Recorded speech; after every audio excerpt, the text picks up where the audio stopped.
पाचोरा शहरातील Sharda English medium स्कूलमध्ये शिकणारे दोन सख्खे भाऊ उबेद फिरोज खाटीक वय वर्ष 10 वर्ग चौथा आणि हमजा फिरोज खाटीक वर्ग दुसरा वय 8 वर्ष यांना फी थकबाकीच्या कारणावरून परीक्षेला बसू देण्यात आले नाही अशी धक्कादायक घटना उघडकीस आली आहे. या दोघांच्या आईची प्रकृती गंभीर असून त्या किडनी फेल्युअरने त्रस्त आहेत.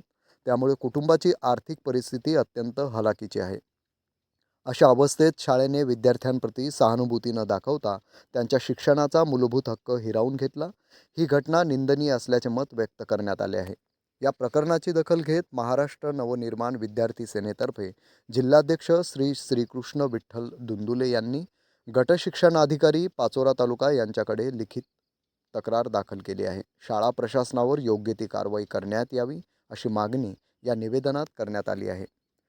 निवेदनात मनविसेने म्हटले आहे की शिक्षणाचा अधिकार हा प्रत्येक भारतीय मुलाचा जन्मसिद्ध हक्क आहे. फी थकबाकीच्या कारणावरून विद्यार्थ्यांना शिक्षणापासून वंचित ठेवणे हे संविधानातील कलम 21 आणि शिक्षणाचा अधिकार कायद्याचे उल्लंघन आहे.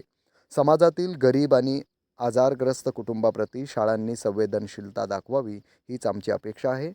विद्यार्थी सेनेने अशा अन्यायग्रस्त विद्यार्थ्यांना न्याय मिळवून देण्यासाठी पुढेही ठामपणे उभे राहण्याचा संकल्प व्यक्त केला आहे. या प्रसंगी मनविसेने जिल्हाध्यक्ष श्रीकृष्ण दुंदुले, मनसे तालुकाध्यक्ष ज्ञानेश्वर ठाकरे, शहराध्यक्ष ऋषिकेश भोई, मनविसे शहराध्यक्ष निलेश मराठे, शहर सचिव वाल्मिक जगताप तसेच पालकवर्ग आणि पदाधिकारी उपस्थित होते.